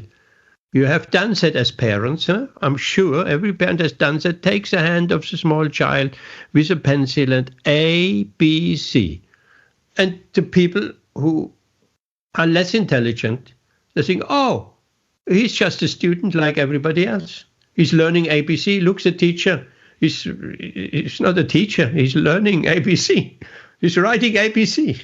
So in that way, Chaitanya Mahaprabhu can be misunderstood. As much as Krishna has been misunderstood 5,000 years ago. And great personalities are misunderstood easily. He said Jesus Christ was misunderstood as well. That is the fate of the pure devotees and even the Lord. But if you study, Rashmi, if you study Chaitanya Charitamrita, you will really appreciate who Chaitanya Mahaprabhu really is. And you read it from the very beginning, you will understand the greatness, the wonderful gift of Sri Chaitanya Mahaprabhu. Without Sri Chaitanya Mahaprabhu, we would be absolutely nothing. Prabhuji, I used to think, just in read from the introduction, I learned so much. I always used to think Krishna, Chaitanya Mahaprabhu is this Kali Yug's avatar of Krishna. He's but now my doubt, my thing is clear. He's the Dharma avatar. He is the Dharma avatar of Krishna, of this Yuga, and he is Krishna himself. So he's not like Sri Ram, or he's not like Vishnu. He's not like the other incarnations. He is Krishna himself. I never knew this. He's Krishna himself. He has all the 6 opulences, and he is in our heart as Paramatma, and he's also got the Brahma. He's also existing as the Brahman effulgence. I don't have the book, so I was just listening, but it was saying in the introduction that Krishna Das Kaviraj Goswami is saying that. I never knew this. Yes, absolutely.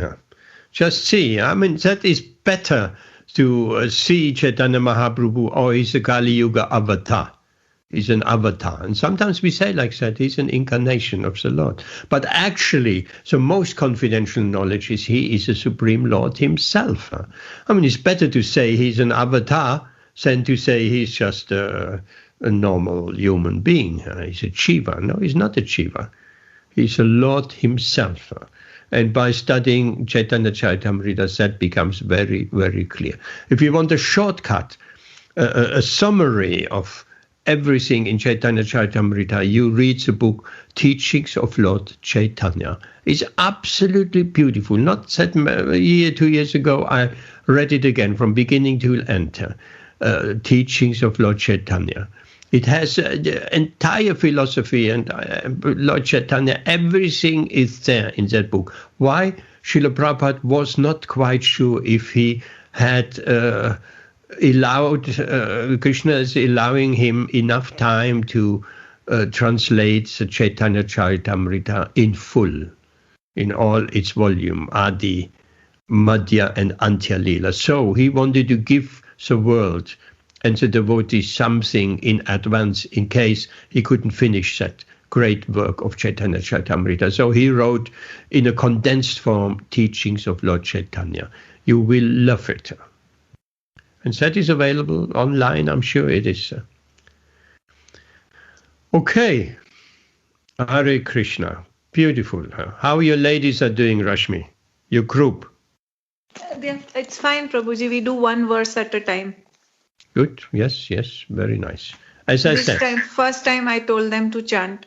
Yes, that will be the success of your a measurable success. If they, even irregular at the beginning, they just chant here and there a mantra, and so you inspire them. Of course, you're inspired now, so you inspire. But Prabhuji, they are drinking wine. Never mind, that will all disappear. Just let them chant Hare Krishna. It's not that, oh, they cannot chant Hare Krishna because they're drinking wine. No, it's not like that. They're chanting Hare Krishna and drinking wine, and after, in due course of time, they're chanting Hare Krishna and drinking water. Drinking milk or whatever.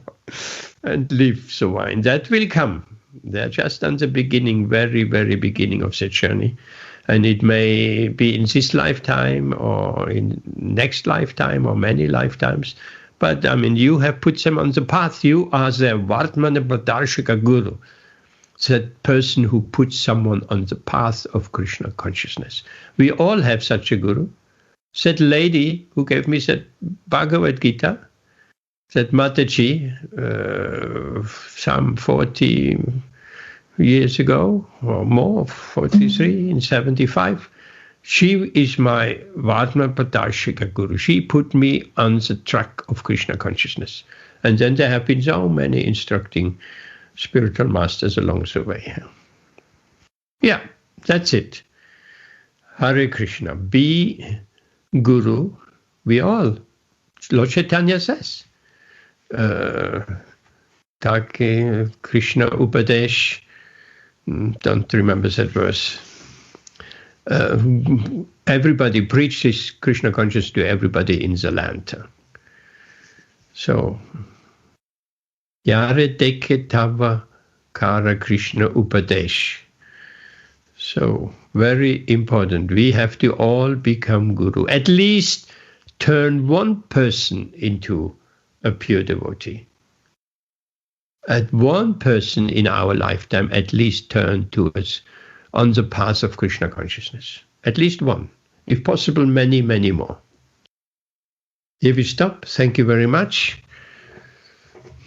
Dharm, Samir, Rashmi, Jayanti Bai, Hare Krishna. Anyone wants to say anything more before we finish?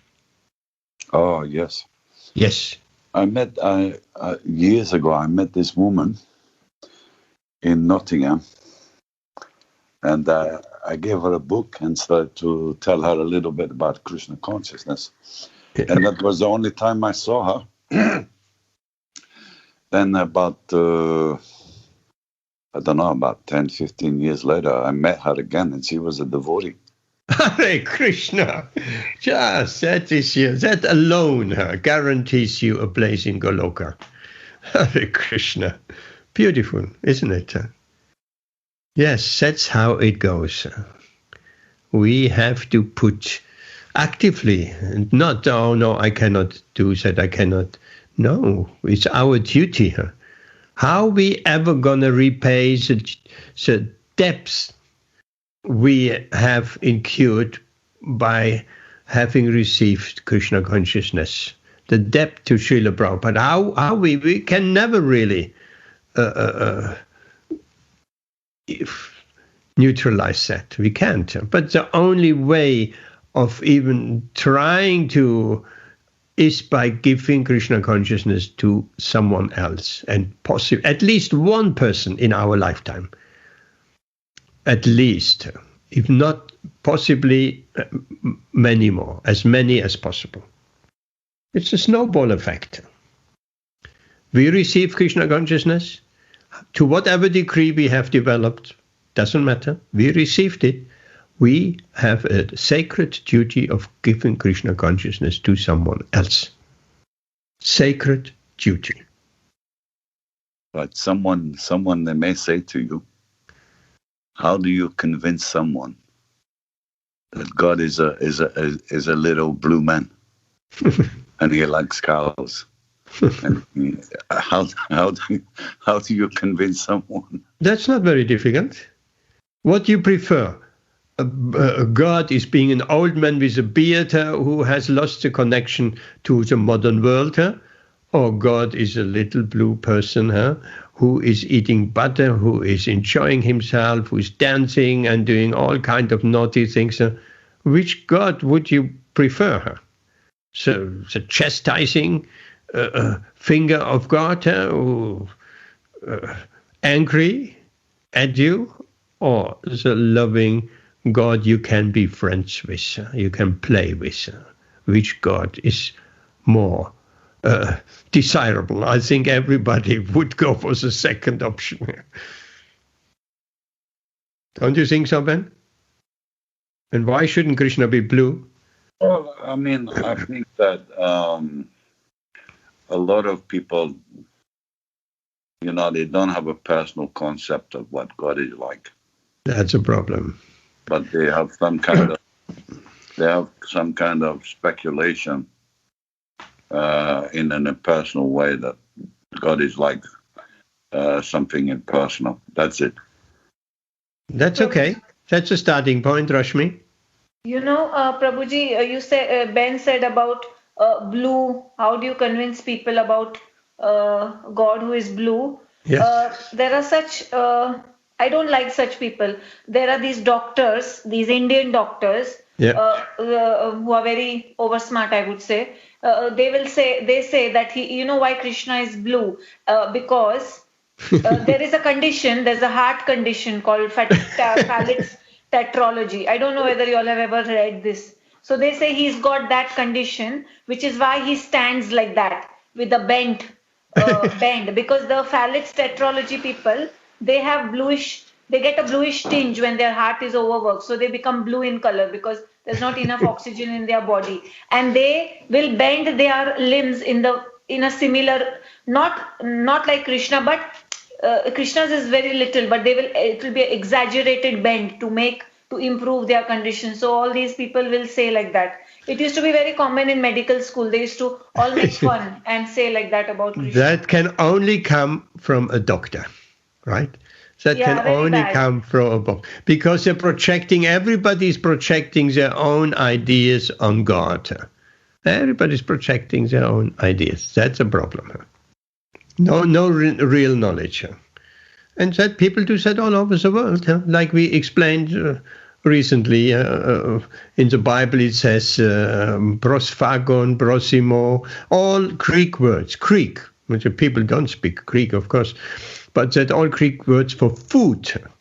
And those who translating the Bible, that take food, that means meat. So they're translating it as meat. Why? Because for them, meat is food. And perhaps the most important and perhaps even the only food is meat. So their personal ideas projecting like that. That's happening everywhere. Everywhere.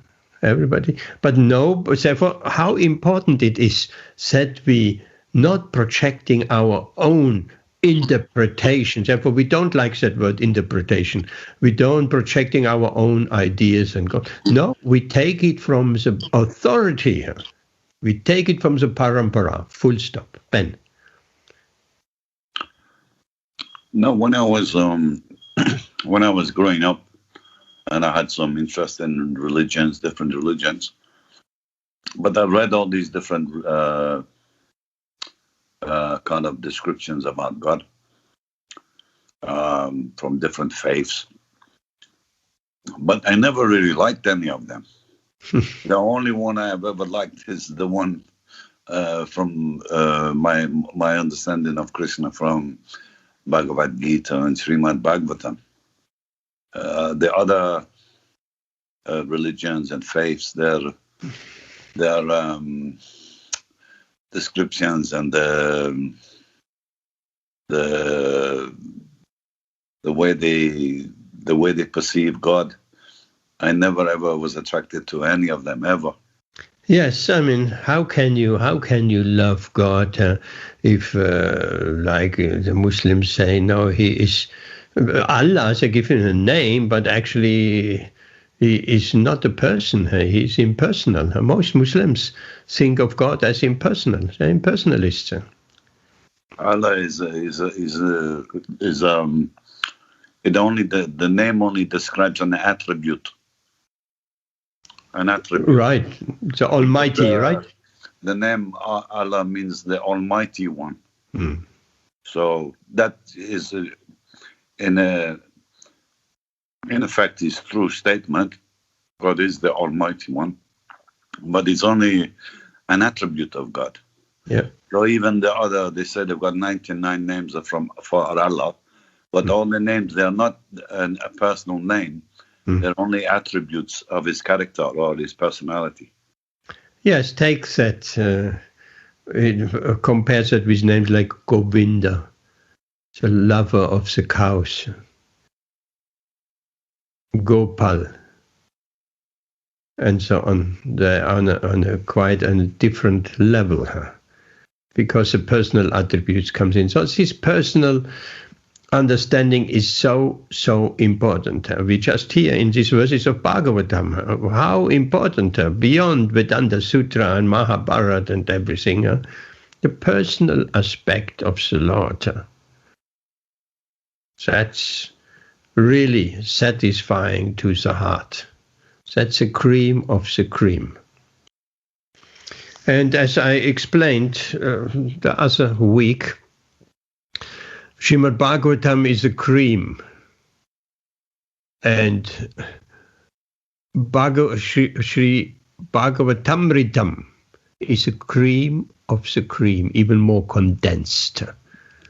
Bhagavatamritam, the story of Gopkumar, and the first canto is the story of Narada trying to find out who has received the greatest mercy of the Lord, from Lord Shiva to Brahma to Prahlad Maharaj to the Pandavas and all of that too. So this Bhagavatamritam, it was actually, because we spoke recently about the continuity, we started from Parashara Muni. We heard Parashara Muni, the father, the great sage, great lineage, great father of Vyasadeva. So it goes back further in the past, coming back to the Manu, to Ikshvaku, and so on. That is a solar dynasty. That is a historical, genealogical line. And then after the war of Kurukshetra, then there was Parikshit, and he was cursed.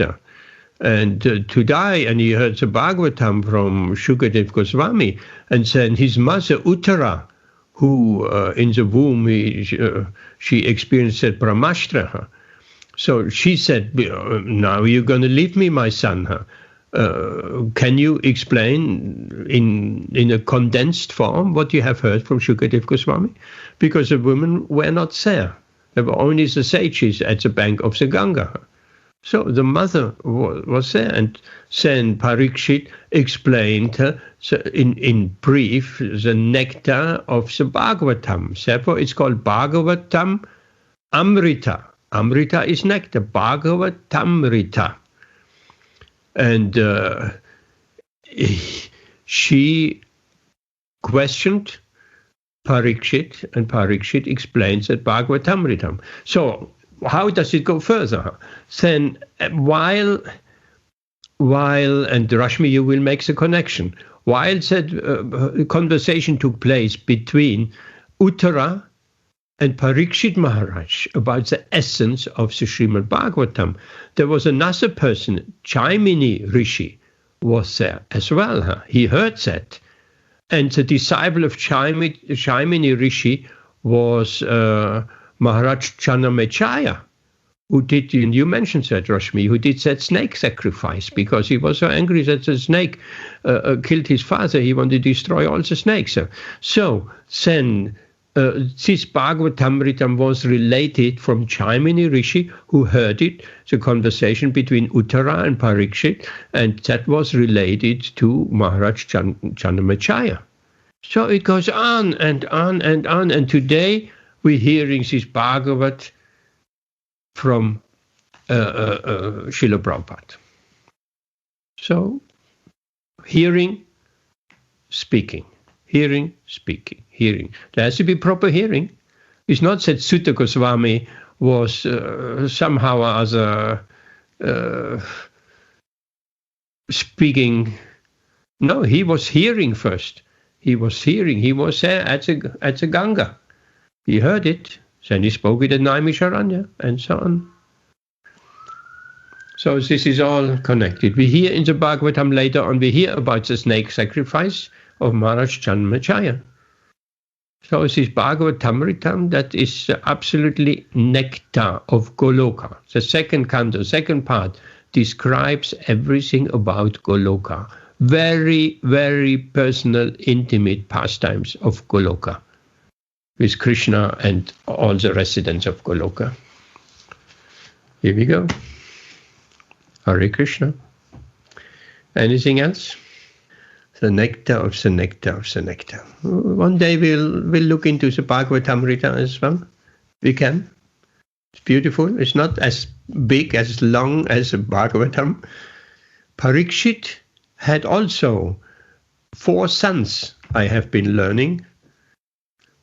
And so there's so much to it. Anything else before we're running, or we are past 9 o'clock? Hare Krishna. So we'll see you all back on Saturday, and Pandava Prabhu will be there.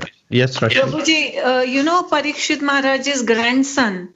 He was the one who has established so many of the deities in Vrindavan. That is who is that again? His name is slipping my mind. That was his grandson. Parikshit. Uttanapat? No. I can't remember. It's not coming in my mind now. But a lot of the deities in the Vrindavan temples are actually Govind. I think it is Govind. Even Srinathji. You know Srinathji, the deity of Srinathji. Actually, he was made by Vrachanath. Vrachanath is his name. Something like that. Yeah. Yes. So it was made by him. Yeah. And then he had not seen Krishna. He is a great grandson, but yet he made it, and then he showed his this Krishna's Dwarka queens. Is this proper? And then finally that with the help of them, that deity was completed. And there's it's such a beautiful story about even that Srinathji deity. And similarly, about some other deities are also there in Vrindavan, which are made actually by his grandson. Yes, he distributed his deities all over the place. He established those deities. Yes, Vrachanath. Yes. Ben, you wanted to say something? No, I was going to say his grandson's name was Abhimanyu, but that was wrong. Sorry. Yes. Abhimanyu was the son of Arjuna. That is much more later, Vrachanath. Much more later. But we hear about that as well, I think, in the Bhagavatam. But that is well known, that he established the deities, which then later on, many of the deities were hidden when the Muslim invaders came. Like we know Gopal, Govardhan Hill, he was discovered by Madhavendra Puri. So it goes on, it's all connected. And the Chaitanya Charitamritas, and 500 years ago, it's also very much connected. And the Parampara coming from Madhavendra Puri, going the Ishvara Puri, and then Lord Chaitanya, and it's all the proper disciplic succession. Hearing from authority and repeating it further to disciples. I think here we definitely stop. Hare Krishna, everyone. See you on Saturday.